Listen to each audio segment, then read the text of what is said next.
विपक्ष अपनी हार नहीं सह पा रहा, सुधांशु त्रिवेदी राष्ट्रीय प्रवक्ता भाजपा।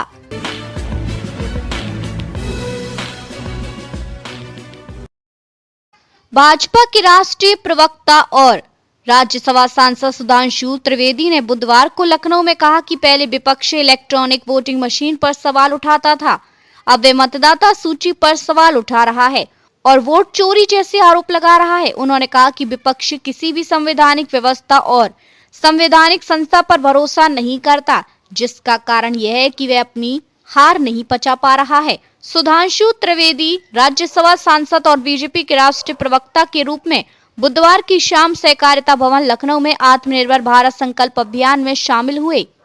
इस दौरान आयोजित प्रोफेशनल सम्मेलन से पहले उन्होंने मीडिया से बातचीत की और सम्मेलन में अलग अलग प्रोफेशन से जुड़े लोगों को संबोधित किया। साथ ही उन्होंने वर्तमान में चल रहे SIR अभियान की भी जानकारी दी। आज उन्होंने ईवीएम का मुद्दा छोड़ दिया और मतदाता सूची के मुद्दे पे आ गए। इसका मतलब अब उन्होंने मान लिया कि ईवीएम हैक होने का आरोप झूठा था और आप आश्वस्त रहिए कि आगे वो इस चीज को भी झूठा मान लेंगे। और मैं एक बिंदु और कहना चाहता हूं, ये एक सोची समझी खतरनाक साजिश का हिस्सा है कि भारत की हर व्यवस्था के बारे में भ्रम पैदा करना। विगत 10 वर्षों में विपक्ष ने किन किन चीजों पे भ्रम नहीं पैदा किया। सबसे पहले रफाल को लेकर सरकार के बारे में भ्रम पैदा करना, सर्जिकल स्ट्राइक को लेकर सेना के बारे में भ्रम पैदा करना, बालाकोट को लेकर एयरफोर्स के बारे में भ्रम पैदा करना, ऑपरेशन सिंदूर को लेकर जहाजों के गिरने के बारे में भ्रम पैदा करना। फिर इतना ही नहीं, याद करिए इन्होंने कहा LIC बर्बाद हो गई, LIC all time high profit में है। स्टेट बैंक ऑफ इंडिया बर्बाद हो गई, state bank of India all time high profit में है। फिर उन्होंने कहा सेबी गलत है, सेबी का पूरी तरीके से वो निष्पक्ष निकला। उसके बाद याद करिए कोविड वैक्सीन के ऊपर इसी उत्तर प्रदेश के एक पूर्व मुख्यमंत्री जी बोले थे ना, बीजेपी का वैक्सीन, कोविड वैक्सीन को लेकर भ्रम उत्पन्न करने का प्रयास करना। और तो और इन्होंने राम मंदिर के मुहूर्त को लेकर भी भ्रम पैदा करने का प्रयास किया था। तो मुझे लगता है कि उनको समझाया इसलिए नहीं जा सकता क्योंकि जो समझना चाहे उसे समझाया जा सकता है।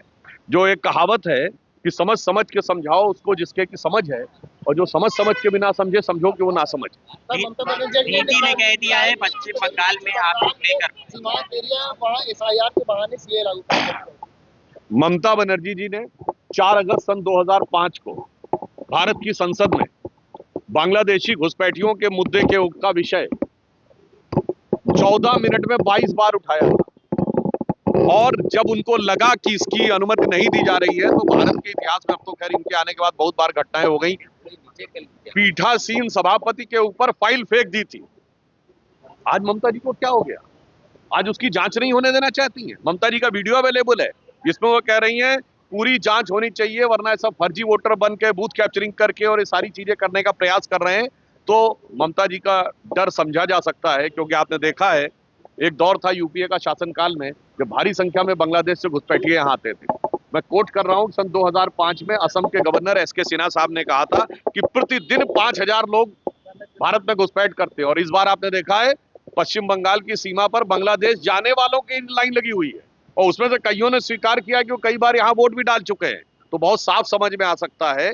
मैं एक लाइन में कहूँ कि माननीय प्रधानमंत्री जी ने कल श्री राम मंदिर की ध्वजा रोहण समारोह को में भाग लिया। तो एक तरफ हम हैं जो धर्म ध्वजा संरक्षक हैं और दूसरी तरफ विपक्ष है जो घुसपैठिया संरक्षक है।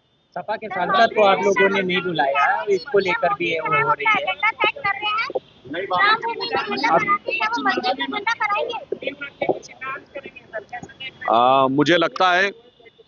मुझे लगता है कि इन लोगों के वास्तविकता में दिल में क्या होता है बहुत साफ सामने आ जाता है। आपने देखा कि दिल्ली में आए थे प्रदूषण के बारे में प्रदर्शन करने और करने लगे नक्सलियों का गुणगान। उसी प्रकार ये सेक्युलरिज्म का आवरण ओढ़े हुए ये तथाकथित बाबरी मस्जिद की बात करने वालों से मैं पूछना चाहता हूं, कोर्ट ने तो हमेशा उसको डिस्प्यूटेड स्ट्रक्चर कहा, विवादित ढांचा। ये बाबरी मस्जिद शब्द कहां से आया? और मैं याद दिलाना चाहता हूं 1857 में अवध को कैप्चर करने के बाद ब्रिटिश टाइम की जो पहली ऑफिशियल FIR है उसमें उसके लिए मस्जिद जन्म स्थान लिखा है और वहां के मुतवली ने खुद साइन करके लिखा है नवंबर 1858 में फैजाबाद के थानेदार को कि 25 निहंग सिखों ने आके कब्जा कर लिया है मस्जिद जन्म स्थान पर। तो तो मैं उनसे पूछना चाहता हूं, मस्जिद थी भैया, वो जन्म स्थान किस